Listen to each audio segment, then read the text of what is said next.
इंदौर में यूनिटी मार्च में शामिल हुए मुख्यमंत्री, कांग्रेस को लिया निशाने पर। सरदार पटेल प्रतिमा पर माल्यार्पण से हुआ यात्रा का शुभारंभ। मुख्यमंत्री डॉक्टर मोहन यादव ने पटेल प्रतिमा पर माल्यार्पण कर यूनिटी मार्च यात्रा प्रभारी का किया स्वागत सम्मान। मुख्यमंत्री यूनिट मार्च के रथ पर हुए सवार, यात्रा मार्ग पर हुआ स्वागत। जगह जगह मुख्यमंत्री का यात्रा के तहत किया गया स्वागत अभिनंदन। मधुमिलन से लेकर छावनी तक यात्रा मार्ग पर लोगों में खासा उत्साह देखने को मिला। मुख्यमंत्री डॉक्टर मोहन यादव ने अपने उद्बोधन में सरदार पटेल को याद कर कांग्रेस पर उनकी महान विरासत और योगदान को भुलाने का आरोप भी लगाया। ये भी कहा, सरदार पटेल यदि पीएम बनते तो देश को सहज रूप से स्वीकारते।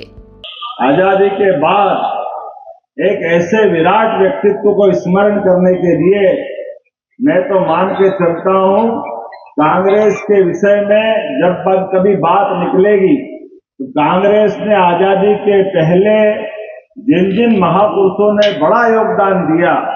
केवल एक खानदान को बचाने के चक्कर में और एक खानदान के भरोसे पूरे कांग्रेस और तत्कालीन समय के महापुरुषों के साथ जितना अन्याय नेहरू गांधी परिवार ने किया, इतना बड़ा दुर्भाग्य के साथ बोलना पड़ेगा। इस बात को लेकर के आजादी के पहले महात्मा गांधी जी के साथ कदम से कदम मिला करके सरदार वल्लभ भाई पटेल, नेताजी सुभाष चंद्र बोस लंबी मालिका है, लेकिन ऐसे सारे महापुरुषों को भुलाने का काम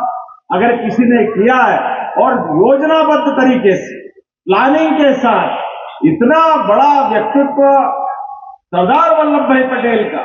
जो स्वयं पीएम के उस समय बहुत सहजता के साथ पूरे देश को स्वीकार होते, लेकिन विनम्रता के साथ महात्मा गांधी जी चर्चा में अपने को पीछे रख करके अपने से कम आयु के व्यक्ति को प्रधानमंत्री बनाकर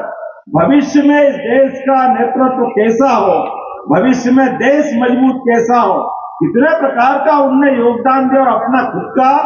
मान पीछे रखते हुए अद्वितीय योगदान देकर के जिनने कदम बढ़ाया, केवल 1, 2, 3, 4 ऐसी बड़ी बड़ी बातें छोड़ दो, वैसे तो उनके जीवन के इतने प्रश्न है।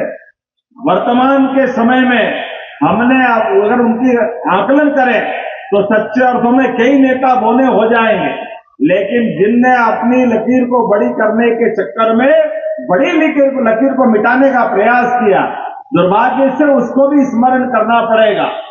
कितने आश्चर्य की बात, सरदार वल्लभ भाई पटेल जिन्होंने न केवल 600 रियासतों को विलीनीकरण कराया और एक कश्मीर की गलती माननीय कैलाश जी भाई साहब ने बताई, ये बात सही है कि कश्मीर के अंदर धारा 370 लगाकर एक रियासत को अकेले प्रधानमंत्री तत्कालीन नेहरू जी ने अपने पास उसका निराकरण करने का मसला रखा, लेकिन उसके अंदर जो छोड़ी गई गलतियों का परिणाम देश कैसे भुगतता है। 40,000 निरपराध सेना के, पुलिस के, आम जनता के, किसान, मजदूर, गरीब, बच्चे, हमारे कश्मीरी पंडित भाई बहन, सभी प्रकार के धर्म के लोग अगर मारे गए तो उस कलंक के कारण से धारा 370 कारण